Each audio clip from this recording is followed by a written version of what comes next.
nature, only one person can see a given hallucination at a time. They certainly are not something which can be seen by a group of people. Neither is it possible that one person could somehow induce a hallucination in somebody else. Since a hallucination exists only in this subjective personal sense, it is obvious that others cannot witness it. And then I go on to quote from a Catholic apologist.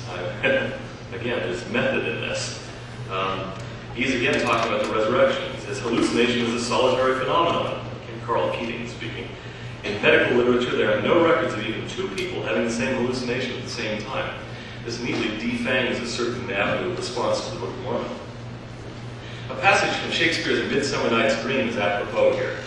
Theseus, the Duke of Athens, and his bride-to-be, Hippolyta, Queen of the Amazons, just heard the tale told by the lovers Hermia, Lysander, Helen, and Demetrius of strange transformations and fairies in the woods. Hippolyta is impressed and puzzled by the story. "'Tis strange, my Theseus, that these lovers speak of." And he responds, "More strange than true." This is the Book of Mormon critic. "More strange than true, I never may believe these antique fables nor these fairy toys." And she responds, "But all the story of the night told over, and all their minds transfigured so together, more witnesseth than fancy's images, and grows to something of great constancy." Now, Midsummer Night's Dream is obviously fiction, of the most fantastic kind. Still, within the framework of the play, we know that the lover's story is entirely true, and that Oberon, Titania, Puck, and the others were in fact active realities. Hippolyta's point is an entirely sound one. The consistency of the tale told by various witnesses indicates that it rests upon more than mere imagination. It seems apparent, therefore, that we're obliged to assume that there was something, some objective reality, at the basis of the story of the coming forth of the Book of Mormon.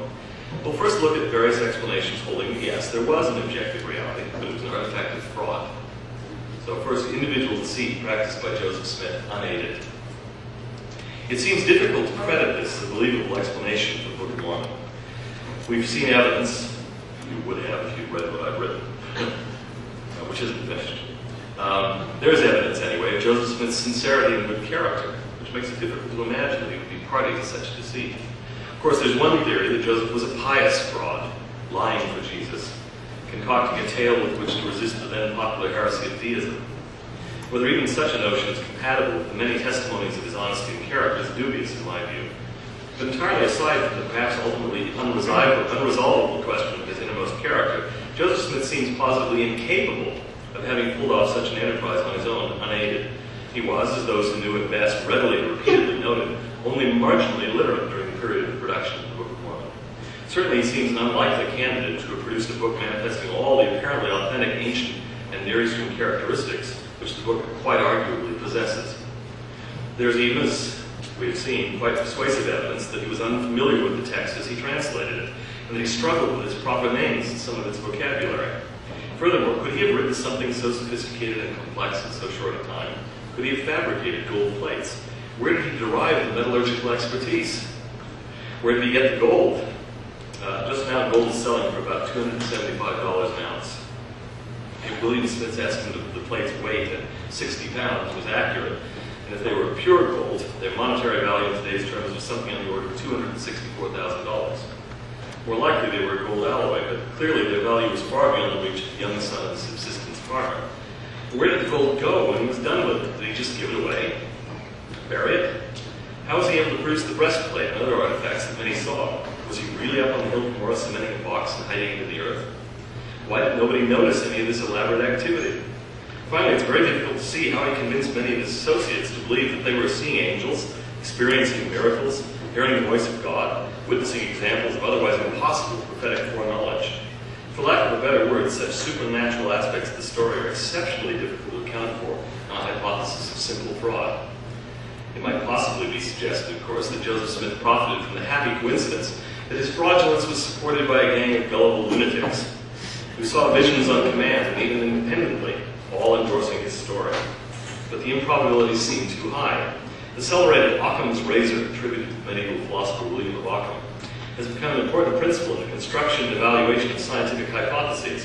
It advises scientists and scholars not to multiply entities beyond what is necessary to explain the data at hand.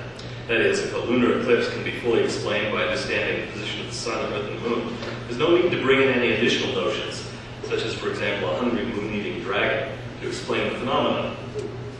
The razor also warns scientists and others against rickety structures of conjecture that simply become too complicated to be taken seriously.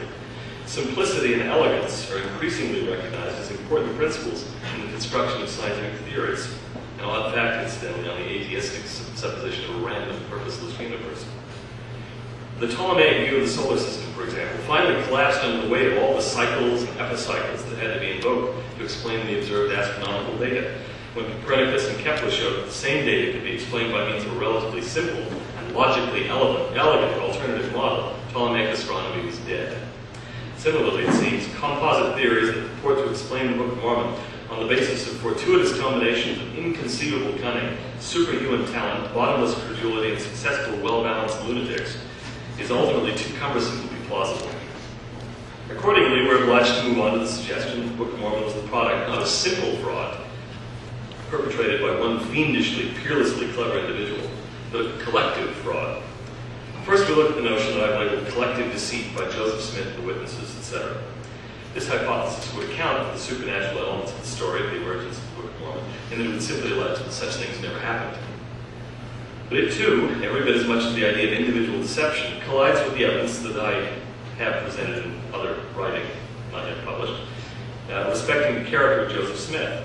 Moreover, it clashes directly with the evidence we have concerning the character of the witnesses and the others and their subsequent behavior. One of the things most frequently noted by those who interviewed David Whitmer in the last decades of his life is the reverence and awe with which he regarded the manuscript of the Book of Mormon that he had in his possession. He refused to part with it for any sum of money, though he was by no means wealthy, and both he and his family felt not only that it was divinely protected, but that they would share in that divine protection so long as they owned it. Whether their sense of the manuscript's near supernatural potency be viewed as misplaced or not is irrelevant to the issue at hand. Such attitudes are simply impossible to square with cynicism and conscious deception on his part. There's simply no sign of dishonesty or conspiracy among Joseph Smith's associates. And in the case of a group so large, 11 official witnesses, plus Mary Whitmer and Emma Smith, and Lucy Mack Smith and William Smith, and others, it would be inconceivably difficult to keep such a conspiracy under wraps. Particularly so as the alleged conspirators suffered much, including death in a few cases, for their supposed plot, gained nothing, were in many cases alienated from Joseph Smith, and collectively lived several decades after the death of the prophet, entirely isolated from any supportive or ego-gratifying community. As the lawyer James H. Boyle justly observed after interviewing David Whitmer at length and applying to him all his cross-examining skills, if there had been fraud in this matter, Joseph Smith would have cultivated those men and kept them with him at any cost. The truth is that when they became unworthy, they were excommunicated, even though they were witnesses to the Book of Mormon. In a 22 September 1899 letter, David Whitmer's grandson, George Schweik, recalled that his grandfather, quote, "I had begged him to unfold the fraud in the case, and he had all to gain and nothing to lose, but to speak the word if he thought so. But he has described the scene to me many times of his vision about noon in an open pasture. There's only one explanation barring an actual miracle, and that is this. If that vision was not real, it was hypnotism. It was real to grandfather in fact." As we've seen, hallucination, whether individual or collective, seems incapable of explaining the facts connected with the coming forth of the Book of Mormon. Still, even if a conspiracy involving Joseph Smith, the witnesses, and his family and other close associates seems highly unlikely, it may still be the case that other conspirators, wholly or largely invisible in the story, may have collaborated with and worked through Joseph Smith to deceive his family, his friends, and the world. Or at least that other people may even innocently have provided Joseph Smith with what he needed in order to practice his deceptions. So we come to what I've termed collective deceit by Joseph Smith and some external individual or group. There are two fundamental possibilities here represented in my outline above. In the first scenario, an individual co-conspirator or a group of co-conspirators, more learned and sophisticated than Joseph Smith, actually wrote the Book of Mormon, and in some fashion or other helped him persuade his gullible kinfolk and friends that angels were visiting them, God was speaking to them, and the like. How they might accomplish this long before the heyday of special effects is somewhat mysterious. Perhaps this conspiracy also fabricated the plates, created the Urim and Thummim, constructed the stone box, buried it in the hill, made the breastplate, and furnished the other necessary objects. But do we have any actual evidence for the existence of such a person or persons? Who specifically were they? I asked this question of the person advocating this theory just yesterday, or a day before, and he answered that he didn't know and probably never would know. I think that's some liability for the theory. What were their motives? What did they have to gain? Certainly they never made any money. Nor clearly did they gain notoriety. We don't even know who they were or if they were. Why did they remain silent. It's difficult to disprove the existence of silent and visible conspirators, just as it's difficult to disprove the existence of an